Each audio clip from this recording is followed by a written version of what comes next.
Assalamualaikum warahmatullahi wabarakatuh. Saya Dr. Mutiawati SPD MPD, Rektor Universitas Ubudiyah Indonesia, dalam rangka memperingati Hari Ulang Tahun ke-81 Republik Indonesia.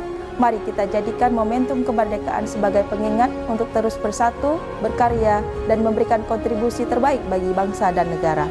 Sebagai insan pendidikan, mari kita bersama-sama membangun generasi yang unggul, berkarakter, dan berdaya saing untuk mewujudkan Indonesia yang semakin maju. Selamat Hari Kemerdekaan Republik Indonesia ke-81.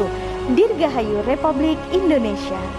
Kami seluruh Sivitas Akademika Universitas Ubudiyah Indonesia mengucapkan Selamat Hari Ulang Tahun ke-81 Republik Indonesia. Dengan semangat kemerdekaan, wujudkan generasi unggul untuk Indonesia maju. Merdeka!